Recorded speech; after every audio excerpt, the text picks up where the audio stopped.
Zdraví vás Airsoft dědin. V dnešním videu se podíváme na tyhle 3 plyny do airsoftových zbraní od značky ASG a něco si o nich řekneme. Plyny nám zaslal Anareus a my jim za to moc děkujeme. Mrkni na jejich e-shop, link bude v popisku videa. Značka ASG, která vyrábí tuhle láhev s plynem, kterou snad už každý viděl, vyrábí i tyhle 3 druhy plynů. A začneme Green Gasem. Green Gas není skoro v ničem menší než původní verze Green Gasu. Jen v tomhle plynu je přidaný silikon, který vám pomáhá řečeno promazávat zbraň. Green Gas má vztlak 135 psi při teplotě 25 stupňů Celsia. Je doporučený na hraní na jaře, v létě a na začátku podzimu. Je určený pro všechny plynové zbraně. Zde vidíme tabulku, kde vlevo jsou zobrazeny stupně Celsia a uprostřed jsou hodnoty tlaku při dané teplotě. Dále to je Orange Gas, který má vztlak 164 psi. Je doporučený zase pro plynové zbraně, brokovnice a pušky. Jeho využití můžeme najít při hraní na podzim nebo na začátku jara. Je tedy odolnější proti zimě než Green Gas. Zase tu máme tabulku, zde, kde vlevo jsou hodnoty stupně Celsia a uprostřed máme PSI hodnoty. A jako poslední tu máme Red Gas, ten má vztlak 178 psi, je určený přímo pro ostřelovací pušky a zbraně s kovovým závěrem, ale mám vyzkoušené, že i AHP to zvládne. Nedoporučuji to ale dělat.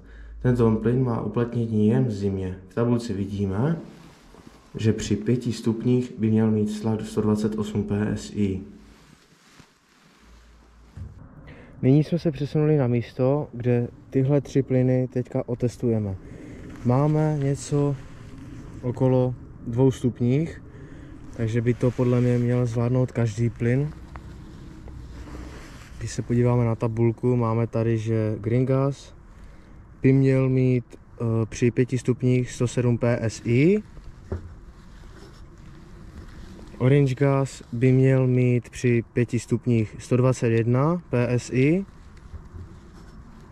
A Red Gas by měl mít při 5 stupních 128 psi. Ten rozdíl je tam cca 3 stupně, takže to bude to PSI ještě o něco méně. Teď přejdeme na střelbu z Green Gasu.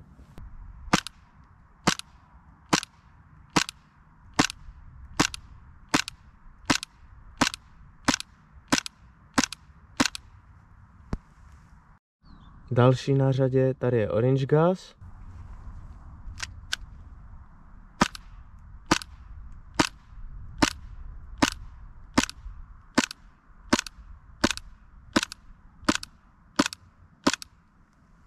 A jako poslední tady máme Red Gas.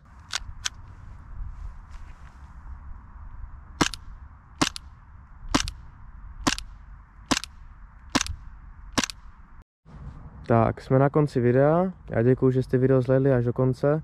Co se týče plynu, tak plyny to zvládly podle mě perfektně. U Red Gasu opravdu šlo vidět, že je o malilinko silnější. Ten zpětný ráz u všech 3 tam nebyl moc velký.